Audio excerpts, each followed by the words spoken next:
All right, my Market Pulse enthusiast, welcome to another episode of the Market Pulse podcast, where I, your host, Matthew Pohl, will go through the latest in the last 2 weeks in terms of economic news, financial updates, some crazy stories, and really the things that you may have overlooked or missed out on when it comes to your investments and your trading.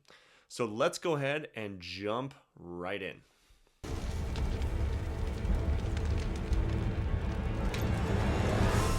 I'm back.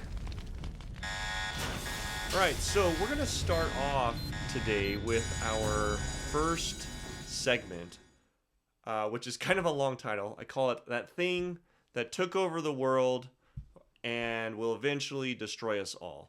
Now, typically, when I started this segment, it was around the AI revolution, right, and robots taking over the world, and the Matrix paradigm that I think we're all fearful of, but looking forward to at the same time. And what I want to talk about is this crazy story that's still unresolved around these drone swarms that are happening in New Jersey. Now, there have been multiple sightings. In fact, authorities have counted and discovered at least 11. And these drone swarms aren't like, this wouldn't be a big deal if these drones were like the normal drones that you and I have, right? I've got a drone, and it's small, and it's got a little camera, and it flies fast, but it's about this big. These drones are not like normal couple $100 drones that are just flying over, and it's like, oh, these are recreational drones. These drones are like the size of vehicles, reportedly 6 feet wide. And more eerily, they're showing up at night, and they're often seen flying over homes, businesses, military bases, and often with their lights off. Occasionally we find them with their lights on, but very often with their lights off. And I just wanted to share, here's a quick video from someone who saw one that I thought you would find interesting. And then we'll kind of go into some of the speculation around this and how our authority figures and government is responding to this as well. So check this out. I look to my left and I see 2 big drones. They were propeller driven, going very slowly.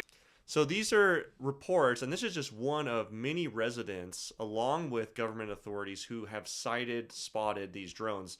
And some residents have even said at night they will watch up to like a dozen of them flying by. Now, what makes this a little eerie is it's on the East Coast, and there's been multiple sightings, but also some rumors going around that there's like this ship that has a drone swarm off the East Coast, that potentially has thousands of these drones, and this is a signal or a concern around our security as a country. And what we're hearing, so we've had 3-letter agencies come out, and they've specifically said that is not in fact what's happened. The Pentagon just recently came out and dismissed this Iran's mothership theory. There's no evidence currently of any foreign influence, but the fact that we don't know what they are, and the fact that we have these 6-foot drones in multiple quantities flying around, specifically in no-fly zones and over military bases and ammunition facilities, is a concern. And so there was a meeting called where 100+ state representatives, including mayors, state reps, etc., got together and raised this national security question, and there was no answers. FBI has come out. They have been called up in front of Congress, and here's something that they had to say. What is going on in New Jersey? We do not attribute that to an individual or a group yet. We're investigating, but I don't have an answer of who's responsible for that. So they're pretty much completely as clueless as we are. And the fact that from a national security standpoint, it's a little concerning to me that our government doesn't know. So it leads me to the conclusion that either they do know, and this is part of some top secret operation, or maybe some joint effort with a foreign nation that's an ally, or we legit don't know, and our national security and border, frankly, as far as the sky goes, is something that like we just don't have under control. And I think over the next couple of weeks that we'll get some insight of what's going on here. But the fact that there's no individual, no group that's been identified who owns these drones in the sky, I would say is pretty concerning. And even though the governors and mayors of these areas, towns and states are saying, we don't need to create concern or alarm. We want to keep people from freaking out. There is obviously a concern here, along with all of the recent UFO sightings that we've had recently, which are probably also drones, likely not from our country, doing investigative reports. And you have to remember that this is like not new warfare. This is not a new tactic for warfare. So it's very likely that a foreign country is doing surveillance over our country to get intel, whether it's attack intel, war intel, information intel. We recently, side note, we recently discovered that some hackers in China just hacked 3 of our major cell phone carriers' text message databases, releasing an incredible amount of metadata around people's texts, to where even the FBI recently came out and said, hey, you probably shouldn't be texting, you probably should be using encrypted messaging platforms, because your texts actually aren't safe and they just got hacked, and now everyone's text messages are exposed. And so there's no question that we have foreign nations that are seeing us and attacking us adversarially, but it's not as direct and as obvious as we would like it to be. And the fact that we don't have answers is alarming, and we really need to get to the bottom of this. We're going to go into a topic that I think is really crucial to our country. Rock, Paper, Scissors, Lizard, Spock was created by internet pioneer Sam Cass as an improvement on the classic game Rock, Paper, Scissors. All hail Sam Cass. Hail.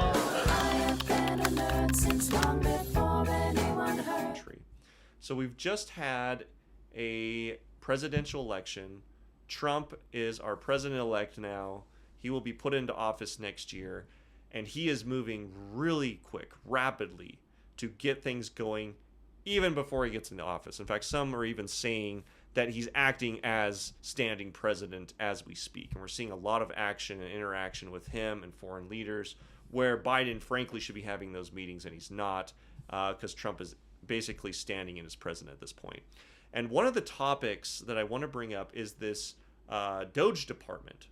This department that Elon Musk and Vivek Ramsway teamed up and basically were put to task to shrink the size of government with the purpose of lowering our debt, lowering our deficit, and this insane amount of spending that keeps spiraling and spiraling up because it's politically popular to do so. Now, in recent Wall Street op-ed journal, so there, even before this department is officially launched, even before Trump becomes president, Elon and Vivek put out this op-ed that basically outlines the entire strategy for the Department of Government Efficiency, DOGE. And it's aimed towards 3 primary initiatives: regulatory rescission, administrative reductions, and cost savings. Those are the top 3. Now, this new department, its focus is a response to the massive amount of inflation that we've had, right? Obviously caused by government spending, the national debt crisis, the fall of the dollar, all of this we're aware of. And COVID, everyone is trying to blame COVID, but COVID really wasn't the problem. COVID was just fuel that was added to a fire and a structure that already had a direction that was going to fail. No questions asked. Everyone was in agreement. It was actually mind-boggling to me during this election. If you guys go back through my old podcast, I spoke specifically about this, around how the national debt wasn't the number one topic during the election. Like how people were so oblivious, and how us being able to fix this spending problem, to me, seemed so far-fetched and so hard to obtain, so distant, because of the pattern of how we spend over the last, hundreds of years. So we might have a miracle coming together. The planets may be aligning is what I'm saying. We may have the formula and the people to really make this happen. And I'm hoping that the government gets it right this time. And I don't know, it's promising, but I thought it'd be fun to play some things, some echoing of this and the sentiment behind it from some of our elected officials. John Kennedy he has these such comical things to say about politics and recent events. And Kennedy had this to say about the new DOGE department. Cutting waste appears kind of like going to heaven. Everybody wants to do it, but nobody's quite ready to make the trip. Okay? Will this time be different? I hope so. Yeah, and we all really hope so. I think we're all looking for this to actually be the change that changes the direction of government spending. So here are the three categories outlined. I thought rather than reading the whole op-ed, I could give you its highlights so that you know exactly what Elon and Vivek are up to. And the fact that Elon's involved really gets me excited, and we'll talk about that here in just a second. But the first was regulatory rescissions. Now, this is identifying and eliminating thousands of federal regulations deemed to exceed congressional authority, thereby reducing bureaucratic overreach. So the idea is there's all this regulation. In fact, I heard an example in California, like to get your garage door fixed, you have to go through 3 permits. And the reality is, and it's really a bipartisan issue, I don't think there's a Democrat or a Republican that thinks that's right, that we should have 3 government permits to have a garage door meddled with, installed, etc. And I get that it was probably formed in good theory, that they probably did it in reaction to an accident that happened, but the reality is it's a massive government overreach. It makes things way too expensive, and frankly, for the states that are overregulated, the areas that have way too much regulation, it's impossible to grow.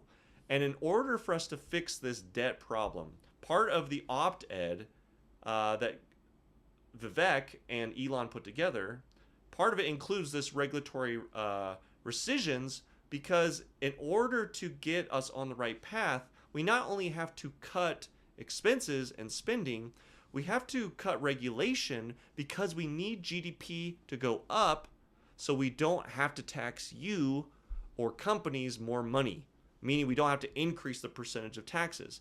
And if GDP does not go up proportionate to the inflation that we've had, which it hasn't, it has not kept up so far, the only way to fix that is one of 2 ways. One, we get GDP to go up by having a boom in the economy. How do you do that? Regulatory rescissions, right? You start to whittle away regulations, you make it easier for business to do business, and then the economy grows. That creates more tax revenue. We can pay our debts. Or 2, we just increase your taxes. And the second has really been the motive over the last little while. And if you've seen the growth in taxes, everyone knows, everyone in this room or anyone listening to this podcast knows that the cost of tax has gone up in your lifetime, period. End of conversation. I've been on this planet for over 40 years, and it's incredible how much taxes have gone up. And it's like, when does this stop? Or when do we create a new structure to prevent this from continuing, or maybe even pull it back? How many of you guys would vote for a tax decrease? How many of you would vote for like a better dollar, meaning your dollar gets you more? Basically, instead of inflation, deflation. How many of you would vote for that? I think we're all up for getting more out of what we have, and this country just has not been doing that. And an example that I heard that was really brilliant is that our country is like spoiled. We basically are sitting in a country that's one of the best, one of the most prized to win. But the problem often happens that when you're in the best, the pride cycle often leads to a fall, right? Pride awaits the fall is the old theory. And we've just gotten so proud that we've gotten lazy in this country. Like we've taken things for granted. And so because of that amount of pride, we're about to go through a fall. The fall is going to cause us to become humble again. We're going to have to start looking at our numbers, and hopefully we get this right this time. All right, administrative reductions. What does that mean? Well, in this op-ed, it explained that implementing significant workforce cuts, potentially up to 75%, by basically rescinding or closing out unnecessary regulations like we talked about and enforcing stricter in-office work requirements to encourage volunteer departures. So what happened during COVID is we sent a huge chunk of the workforce home, specifically government jobs.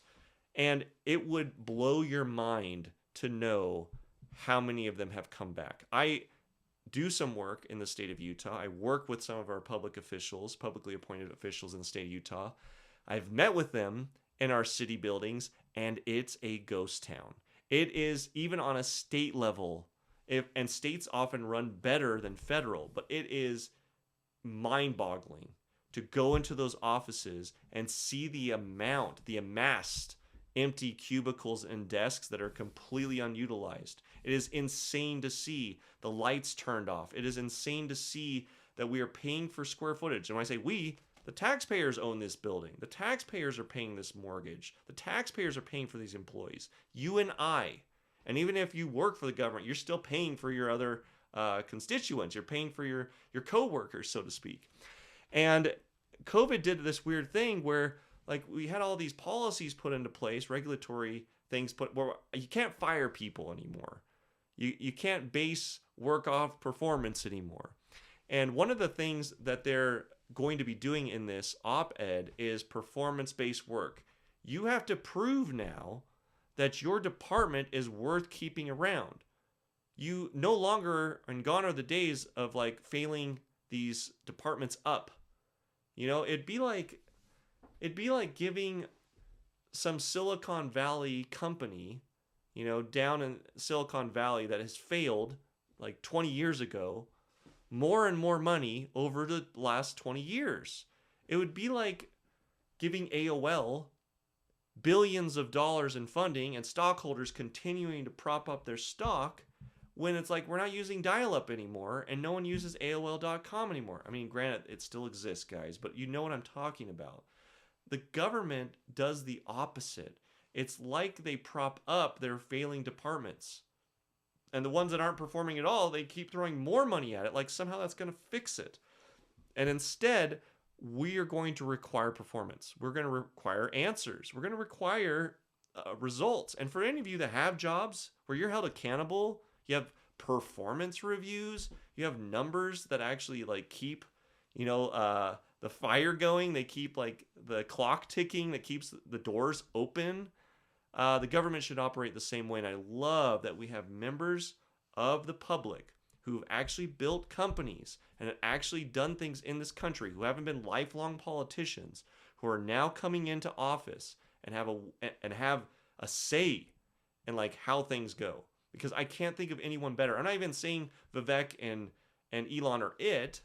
I'm saying anyone from the public that's done business would do a better job than someone who's never done business, who's never had a real job that's not government involved, and gets to make a decision for the rest of the country. It just makes no sense.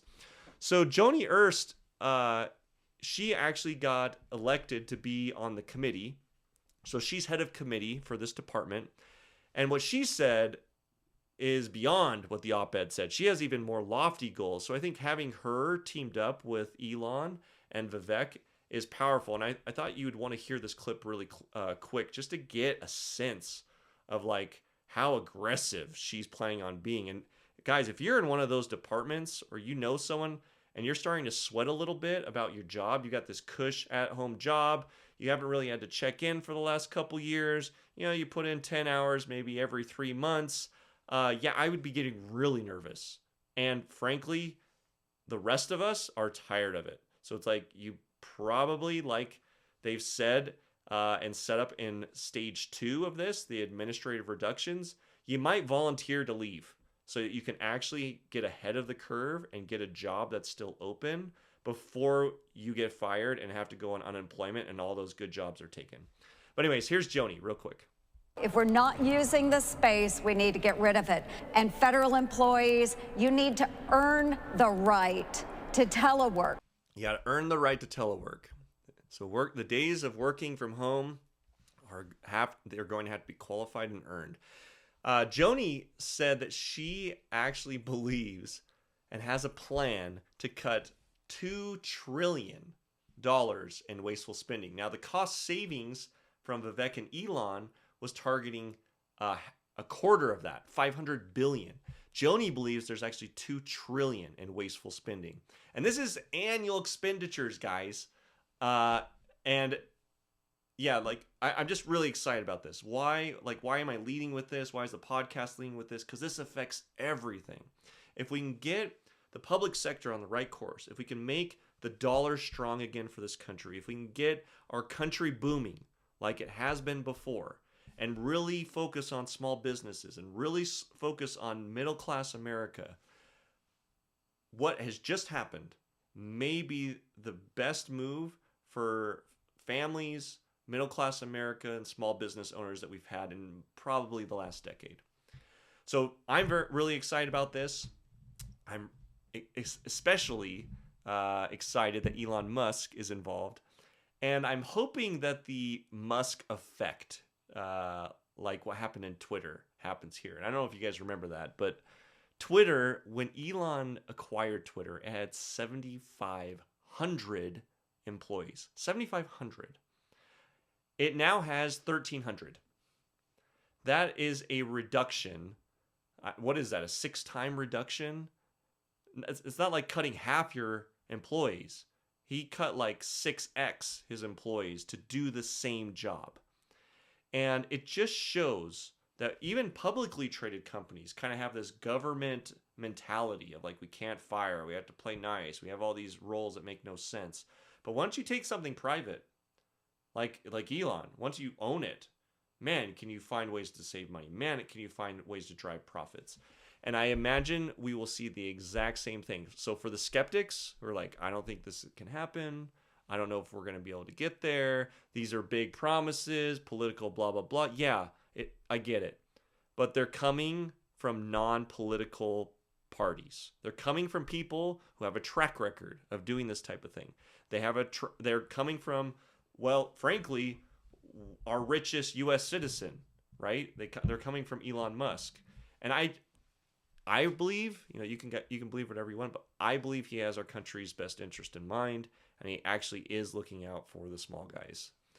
All right, so you snooze, you lose. Let's go into our next segment. Breaking news. What you're about to see may disturb you. I want to talk to you about DOGE, but the other DOGE. So let's just pull this up really quick. I'm going to pull up a chart. And I just want you to see what's happened to DOGE. Now, this is DOGE, not the department, but the meme coin. And just to flash you back, a couple years ago, there was this meme coin with a dog formed. And there was a particular billionaire who decided to jump onto this coin and favor it for some reason. And maybe it was just for entertainment reasons. Maybe he legitimately has a belief that there's something here. But regardless, this meme coin called Doge came out. And occasionally this billionaire called Elon Musk would come out and would tweet and text and send kind of these secret messages occasionally that underlyingly would say Doge. Well, what happened since then? Elon gets Twitter, X, now named X, may have been the catalyst that helped Trump win the election and getting free press out. Elon now is sitting in certain power positions within our U.S. government, and the department he happens to be over is, oddly enough, acronym named DOGE as well. So, coincidence? Absolutely not. And you can see on this chart that literally we saw some massive climbs right before the election. You got to get the first part of November was the election. You can kind of see that large gain that happens, like that little gap, and then the gain after the election. But was stacking up before that was like the rumors that if Trump gets in, this DOGE department, DOGE department, is also going to get in, and that's going to be great news for this meme coin that Elon's been pushing all along. Now, we don't know if Elon has any DOGE to this date, right? We're not privy to that wallet information. However, there are 3 coins that Elon has publicly said in the past that he did own, and it was Ethereum, Bitcoin, and Doge. Fast forward, President Trump gets elected. Immediately after the election, this Doge thing is going to be real. What happens? The meme coin goes from about 20 cents to over 45 cents. It was currently trading, guys, below 10 cents. From 10 cents to current price, it has gone up 355%. 355% since Trump's election. So we're talking since September, guys. That's how much growth we've had in this since September. Now, the reason I'm bringing this up is we buy the rumors, we sell the news. Well, is the news done on this? Yeah, the news is done that we're going to have a DOGE department. But are the rumors around how popular this department is going to be talked about, how frequent we're going to hear Elon Musk and the DOGE department brought up, memes that are likely going to get spun around this from the DOGE department to the Doge coin, and how well it does will also I believe, will echo what happens inside the coin. So there are a lot of positive rumors for this coin right now. Imagine 4 years of hearing Doge, D-O-G-E, D-O-G-E, D-O-G-E, not just in this country, but globally, right? And you go, like how many people globally, 1, even know about Doge, and then 2, know that it's tied to Elon Musk, who happens to probably be one of the richest and most influential people in politics in the U.S. as we stand. And there's no coincidence he named it this. There's a high likelihood he owns and is a whale, which means that he's someone that holds a lot of Doge. And so he's also financially motivated to do things that would positively impact the meme coin as well. Now, Dogecoin is no Bitcoin, as you guys know. There's not a limited supply. It still prints every year. It's more like an actual currency. It's not as secure as Bitcoin, but it was originally a fork. It was originally a fork off of Bitcoin's code, and it has a lot of the attributes that Bitcoin has. Now, adoption may not be as large. We're talking like, tens of billions of dollars in market cap versus trillions of dollars compared to Bitcoin.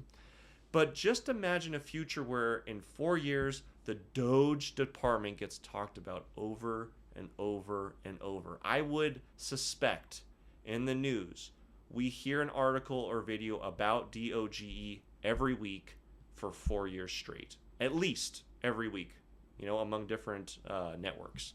And what will that do to the coin? I think that's going to drive popularity, awareness, and I think this run has just begun. I don't think 4 cents is where it's going to end. Market caps could easily double on this. Valuation from 40 cents to probably $1 target seems really reasonable to me. And then I have to obviously disclose that this is not financial advice. Do you guys' own homework. But this is just from me observing what's happening and looking at not the technicals, but the fundamentals of Doge. Now, do I see, is this like a Warren Buffett value evaluation? Absolutely not. Absolutely not. Any cryptocurrency, really, there's no value proposition. And if you listen to Warren Buffett, he doesn't buy crypto at all because of that, because he stays in his lane, right? He's not in the currency wars. But this is definitely part of the currency wars. And if you believe the dollar is going to continue to devalue and we're going to continue to look for alternative assets, crypto is where you want to be. And we're seeing lots of countries peg their treasuries now to crypto assets, specifically Bitcoin. So I just don't see this getting less than. I just don't see DOGE specifically, with the amount of publicity and attention this four-letter agency is going to get and its correlation to the meme coin. I just cannot see less adoption happening over the next 4 years. All right, so our next segment is You Can't Take That to the Bank, where we are going to talk about this Luigi Mangione guy and character who took out, murdered, and killed the CEO, Brian Thompson. Obviously, he has not been convicted, but it's pretty much sounding that way. He's pretty much come out with his manifesto and his admittance towards doing this. But let me just catch you up. First, we're going to do something really unique. Is I'm going to tie the market to this. And I just wanted to show you a chart really quick. This is UNH. So this is United Health stock. This is obviously publicly traded. You can see after the CEO's death that we've had a 17% decline in the current stock. And this is obviously tied to the death of the CEO and the news that we're getting that this is like a vigilante effort. And I'll talk a little bit about this in terms of like how much more publicity we're likely going to hear about this as the court date rolls out and we begin to hear hearings. How will this play on United Health stock? So let's get the timeline figured out for those of you who you've heard rumors about this, but you're not quite caught up on the story and what exactly happened. So end of November, around November 30th, this guy named Luigi shows up in New York with a fake ID. Like, he doesn't live there, but he shows up. He's got a fake ID on him, and he travels to New York with a plan. On the 2nd of December, the CEO, Brian Thompson, arrives in New York for a conference. 2 days following that, on the 4th, Thompson is shot outside of New York City's Hilton, Midtown, and later dies in the hospital. And then by the 9th, 5 days later, this Luigi guy is arrested in Pennsylvania with weapons and a manifesto, even a silencer that matches the gun description silencer, which is very rare. And obviously to have a manifesto and a history of and a beef with the health insurance industry. Anyways. So he shows up to court the next day. Mangione is denied bail, faces extradition to New York. He'll likely get tried there, so they're going to move into New York. And here's kind of what happened. So it was a street occurrence. This individual basically, let me just kind of break down like some of the facts or some of the pieces that the media doesn't quite all put together. So this guy, according to a bunch of YouTube videos that show like the research on his manifesto, his socials that were put out, a bunch of those posts, he had a major issue with capitalism, with a hyper focus on our healthcare system. And then to accentuate that, to make matters worse, he had a back injury, a severe back injury in July of 2023, which obviously intensified his animosity towards the healthcare industry as a whole. He likely, I don't know this for sure, but I would guess that he was likely a patient or a client of United Healthcare. That was his insurance provider. He obviously or likely had a huge bill from them, or maybe even got denied coverage in some way. And these factors obviously built up towards the motive of taking out the CEO. And taking out the CEO wasn't like he knew he was the cause. It was really a statement that he felt something was wrong with the system. And there's been a lot of talk that like people are saying he's a hero. People are saying like this guy is, the vigilante. And then some people are saying we're living in a city of Gotham, and New York City is now Gotham City, and vigilantes are just killing executives for the heck of it because of the suppression, and there's going to be revolutions. Guys, I did a big search on this. I went on TikTok, I went on IG and X, and I did a deep doom scroll, we could say, around this guy to like really get all the facts, but more importantly to see like what people were saying. I would go through comments, I would go through the live feeds, and the reality is no one's siding with this guy. Most people think he's crazy. There's not a big movement out there that thinks that this guy is wrong. And if there is some type of movement, the ones who are involved, or there's like maybe some bigger group or plan, they're obviously not speaking up. So I don't think this is like a Palestine, Israel issue where like we have half the country voting for Palestinians and rooting for them, and the other half voting for Israel and saying they're right. This isn't that. Like, it's really clear that like 90+% of our country agrees that what happened was wrong, what happened wouldn't have fixed the problem, and that this was an act out of aggression and likely a misunderstanding on how to influence, because this is going to change nothing in regards to the health industry. However, let's go back to this chart. How will it affect the stock? Right? And that's why you guys are here, is I like to give really great information that ties to the financial side of what happens, right? Like, no one wanted to be on the side of shorting the airlines at September 11th. No one wanted to be benefiting from a tragedy. You know what I mean? And there were people that did. And there were people that made a lot of money during that tragedy. And it's like just what happens. And like, if you're on the other side of it, you're just going to get hurt.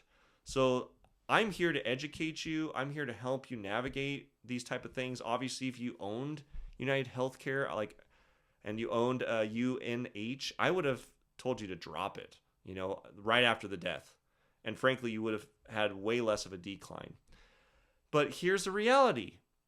Is this case just starting? Yes. Are we going to hear testimony from this killer? Yes. Are we going to hear things said about the healthcare system that is provocative and may send some mixed messages about like how we should be changing the health system, how maybe we should have a more government-ran health system, or maybe this is an argument to have more private. Regardless, this is really bad for United Health. Regardless. Every time there's a court hearing, every time there's something that happens about the murder of this guy, that's bad news for these guys, and this is not going to get swept under the rug anytime soon. So if I were to pinpoint where this is going, I'm bearish on UNH. I'm not bullish. I do not think this is the time to buy it back. Do I think there's a possibility of recovery? Yes. But people will start buying this back like towards the end of that trial hearing. People will start looking to position back into this stock towards the end of that, because then all the news is done, and you don't want to buy the news, you want to buy the rumors. And so once you start hearing rumors that this trial is going to end, that's when you would look at maybe buying this at a discount. And if you like UNH, you think they're a well-run company, you're into the value side of it, this may be a really great buy in a few months. If you're currently holding, it's like Jim Cramer, I would be hitting the sell, right? Again, not financial advice, guys. Do your own homework, but this, for educational purposes, I think is really valid, and a consideration that you should make when investing or not investing in UNH. All right, next up, Bulls, Bears, and brain farts.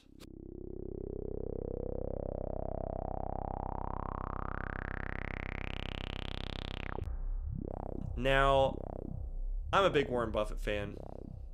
A lot of you guys, if you've been trading or investing, it's hard to ignore. It's hard to ignore the returns. And I actually just heard a data point about Warren Buffett that over the course of his life, he's averaged about 20% return year over year, which is incredible.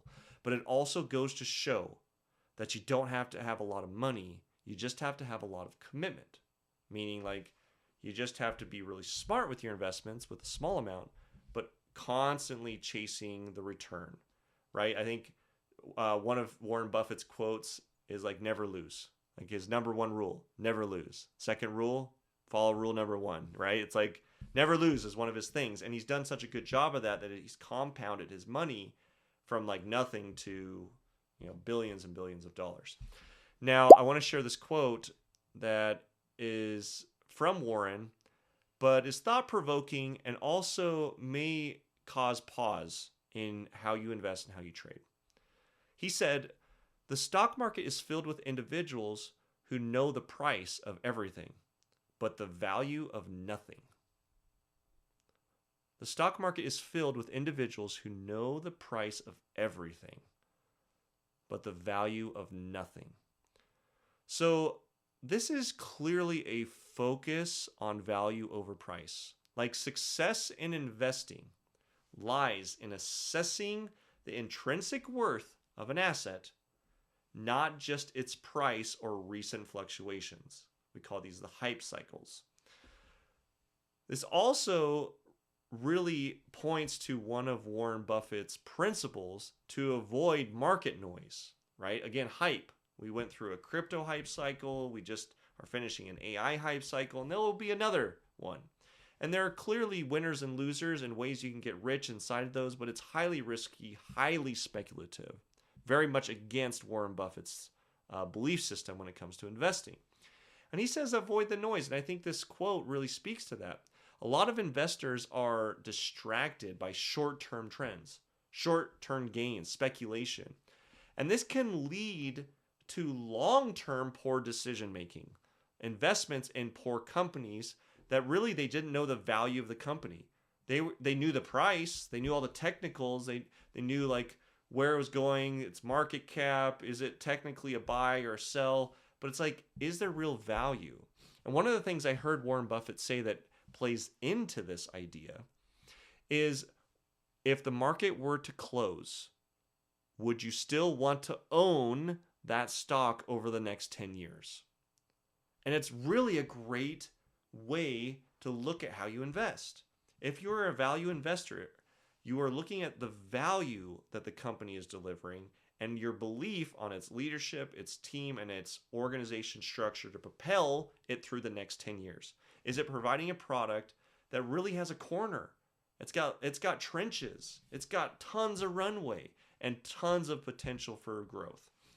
And then the last thing I thought I would say about this quote is it really encapsulates Buffett's principle to adopt long-term perspectives. And I would say 90+% of investors and traders that I meet, their perspective is like 2 years or less. Like they are not looking long-term. The guys who got rich in crypto, the guys who really grabbed and whaled in on crypto were the ones who saw the value of it very early on. And did they sell after a year? No. Did they sell after 2? No. Hold a last resort, right? That's the quote. They held until they had to sell some of it so they could put food on the table. That was the only option to sell, was if they needed it to provide a necessity for themselves. And I think having this long-term perspective for the believers in crypto, the believers in Bitcoin, they knew and had a long-term perspective that, yeah, maybe the dollar isn't going to go away today or this year, but based on the trend, in 5 to 10 years, there's just no way. There's just no way it's going to be worth what it is now. And over COVID, it just reiterated that. Even after we saw the blockchain tech, we really saw how our currency is starting to go through the last cycle, the last life cycle of a currency that we've seen play out over thousands of years, currency after currency after currency after currency. And so I just like the idea of long-term perspective. Would you hold this for 10 years? And that's why I tell my friends who are like, Man, is it too late to get into Bitcoin? Is it too late to get into crypto? It's like, do you understand its core value? Do you understand that? Do you really get it? Because if you did, you would be okay holding it for 5 to 10 years. And that's really the value behind Bitcoin. Is if you're not okay or you can't hold it for 5 or 10 years, you probably shouldn't be buying any of it.